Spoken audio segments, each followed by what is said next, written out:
Hello friend. दोस्तों, आज हम बात करेंगे यूडीएचआर के बारे में। तो बिना टाइम गवाए चलिए शुरू करते हैं। यूडीएचआर इतिहास के सबसे निराशाजनक क्षणों को दोबारा होने से रोकने के लिए एक स्थायी प्रतिबद्धता है। यूडीएचआर इस बात का जीता जागता सबूत है कि मानवाधिकारों के लिए एक वैश्विक दृष्टिकोण संभव है, व्यवहारिक है। यूडीएचआर कब बनाया गया, अगर उसकी बात करें तो यूडीएचआर युद्ध की राख और प्रलय की भयावहता से उभरा है। द्वितीय विश्व युद्ध की दर्दनाक घटनाओं ने ये स्पष्ट कर दिया कि मानवाधिकारों का हमेशा सार्वभौमिक रूप से सम्मान नहीं किया जाता है। नरसंहार के दौरान 6 मिलियन यहूदियों सहित लगभग 17 मिलियन लोगों के विनाश ने पूरी दुनिया को भयभीत कर दिया। युद्ध के बाद दुनिया भर की सरकारों ने अंतर्राष्ट्रीय शांति को बढ़ावा देने और संघर्ष को रोकने के लिए ठोस प्रयास किए। इसके परिणाम स्वरूप जून 1945 में संयुक्त राष्ट्र की स्थापना हुई। 10 दिसंबर 1948 को संयुक्त राष्ट्र की महासभा ने मानवाधिकारों की सार्वभौम घोषणा की। 30 अधिकार और स्वतंत्रता जो हम सभी के हैं। 7 दशकों के बाद भी उसमें शामिल अधिकार सभी अंतर्राष्ट्रीय मानवाधिकार कानूनों का आधार बने हुए हैं। अगर बात करें यूडीएचआर किसने बनाया, तो 1948 में संयुक्त राष्ट्र के 50 सदस्य देशों के प्रतिनिधि मानवाधिकार आयोग की अध्यक्षता करने वाले एलेनोर रूजवेल्ट के साथ एक साथ आए ताकि दुनिया भर में सभी के मानवाधिकारों की एक सूची तैयार की जा सके। आनंद लेना चाहिए। उनका प्रसिद्ध भाषण 1958 का है। वो ये बताता है कि हमारे दैनिक जीवन के सभी हिस्सों में मानवाधिकार हमेशा से प्रत्येक के लिए क्यों हैं। आखिरकार सार्वभौमिक मानवाधिकार कहाँ से शुरू होते हैं? तो छोटी छोटी जगहों पर, घर के करीब, इतना करीब और इतना छोटा कि दुनिया के किसी भी नक्शे पर उन्हें देखा नहीं जा सकता। फिर भी वे व्यक्ति की दुनिया है। वे जिस पड़ोस में रहता है, वहाँ जिस स्कूल या कॉलेज में जाता है, वह फैक्ट्री, फर्म या कार्यालय जहाँ वे काम करता है, ऐसी जगहें जहाँ वे हर पुरुष, महिला और बच्चा बिना किसी भेदभाव के समान न्याय, समान अवसर, समान गरिमा चाहता है। जब तक इन अधिकारों का वहाँ कोई अर्थ नहीं होगा, तब तक उनका कहीं भी कोई अर्थ नहीं होगा। उन्हें घर के करीब बनाए रखने के लिए ठोस नागरिक कार्रवाई के बिना हम बड़ी दुनिया में प्रगति की आशा व्यर्थ कर देंगे। हंसा मेहता भारत की प्रतिनिधि थी और आयोग में एकमात्र अन्य महिला प्रतिनिधि थी। उन्हें घोषणा में सभी मनुष्य स्वतंत्र और समान पैदा होते हैं वाक्यांश को सभी मनुष्य स्वतंत्र और समान पैदा होते हैं में बदलने का श्रेय दिया जाता है।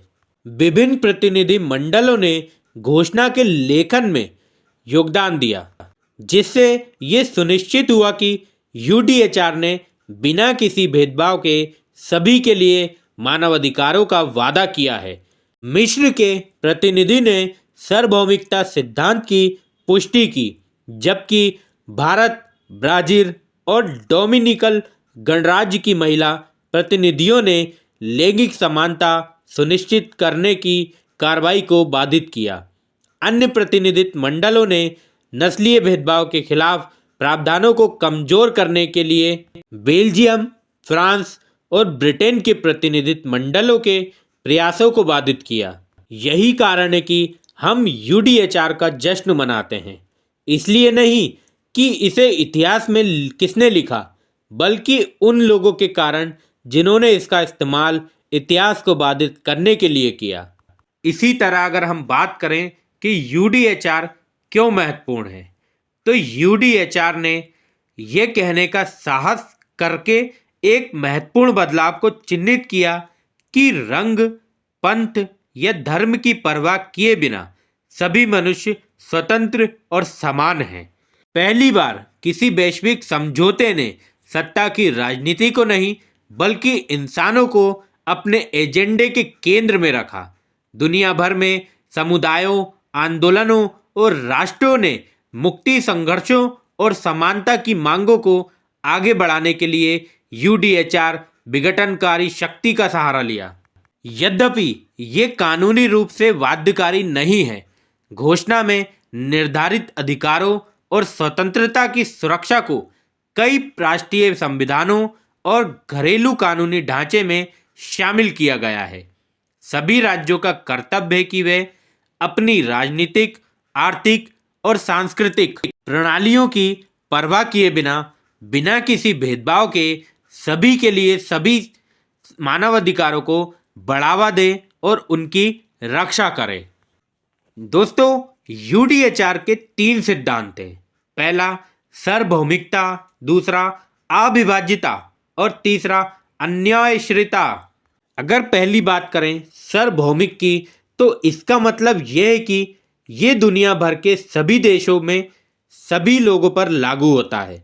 किसी भी प्रकार का कोई भेद नहीं किया जा सकता है, जिसमें जाति, रंग, लिंग, यौन अभिविन्यास या लिंग पहचान, भाषा, धर्म, राजनीति या कोई अन्य राय, राष्ट्रीय या सामाजिक मूल, जन्म या कोई अन्य स्थिति शामिल है। दूसरा पॉइंट है अविभाज्य। इसका मतलब है कि एक अधिकार छीनने से अन्य सभी अधिकार पर नकारात्मक प्रभाव पड़ता है। तीसरा पॉइंट है न्यायोन्याश्रित। इसका मतलब है कि घोषणा के सभी अनुच्छेद, जो 30 अनुच्छेद हैं, समान रूप से महत्वपूर्ण है। कोई भी ये निर्णय नहीं ले सकता कि कुछ लोग दूसरों से अधिक महत्वपूर्ण हैं।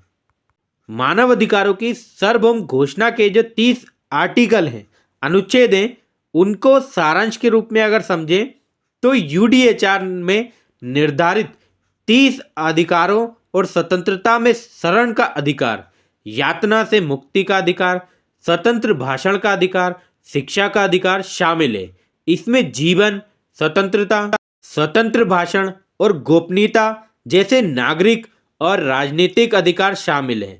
इसमें सामाजिक सुरक्षा, स्वास्थ्य और शिक्षा का अधिकार जैसे आर्थिक, सामाजिक और सांस्कृतिक अधिकार भी शामिल है। तो अगर इन लेख या आर्टिकल की बात करें तो यूडीएचआर के एक एक आर्टिकल की अपन बात करते हैं। सबसे पहले अनुच्छेद 1 कहता है कि हम सभी स्वतंत्र पैदा हुए हैं, हम सभी की अपनी अपनी सोच और विचार है और हम सभी के साथ एक जैसा व्यवहार किया जाना चाहिए। अनुच्छेद 2 कहता है यूडीएचआर में अधिकार हर किसी के हैं, चाहे हम कोई भी हों, हम कहाँ से हों या हम जो भी मानते हों।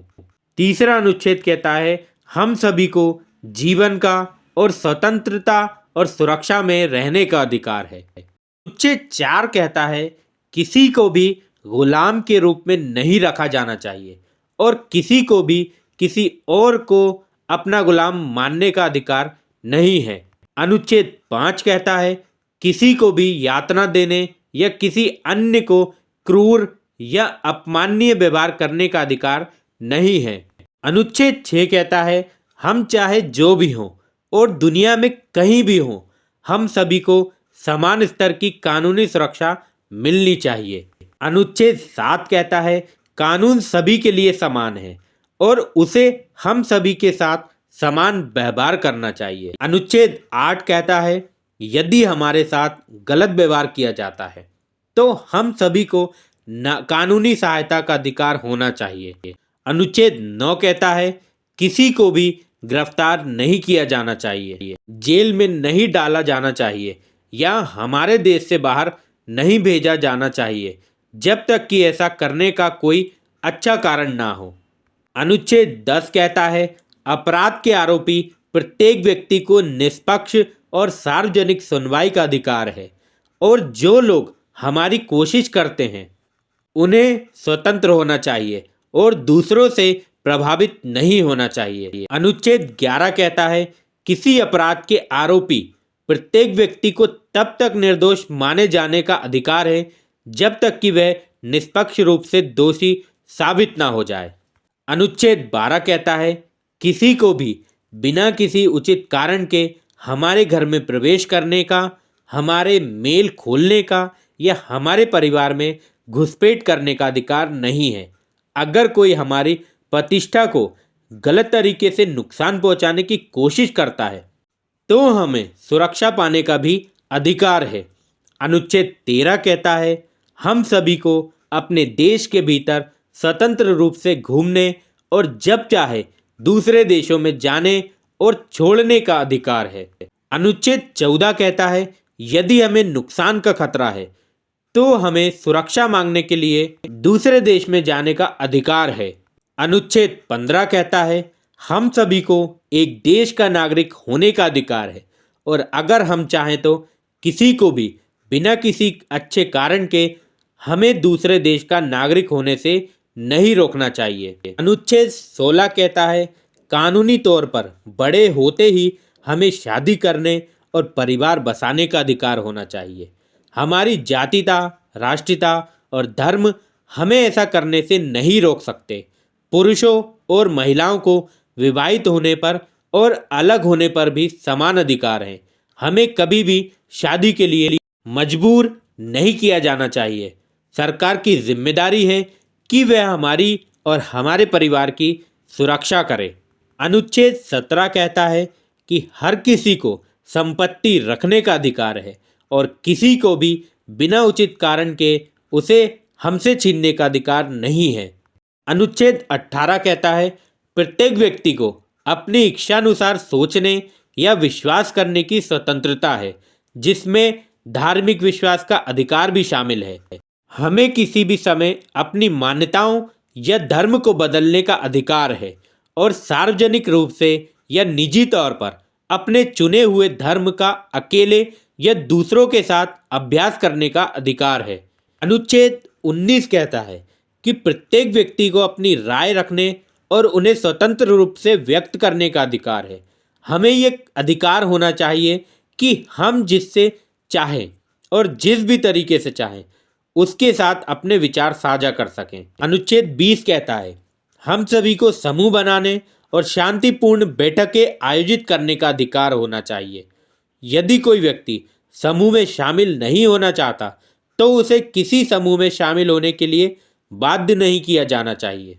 अनुच्छेद 21 कहता है कि हम सभी को अपने देश के राजनीतिक मामलों में स्वतंत्र रूप से अपना प्रतिनिधित्व करने के लिए राजनेताओं को चुनकर या स्वयं सरकार से संबंधित होकर भाग लेने का अधिकार है। सरकारों को नियमित आधार पर जनता द्वारा वोट दिया जाना चाहिए और प्रत्येक व्यक्ति का व्यक्तिगत वोट गुप्त होना चाहिए।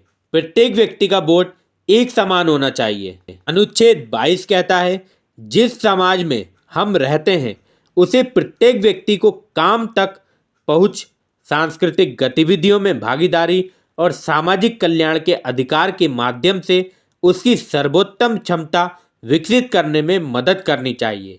समाज के प्रत्येक व्यक्ति को उस देश में उपलब्ध संसाधनों के सहयोग से अपने व्यक्तित्व का विकास करने की स्वतंत्रता होनी चाहिए। अनुच्छेद 23 कहता है, हम सभी को रोजगार पाने, अपना काम चुनने की आज़ादी और उचित वेतन पाने का अधिकार है, जिससे हम अपना गुजारा कर सकें और अपने परिवार का भरण पोषण कर सकें।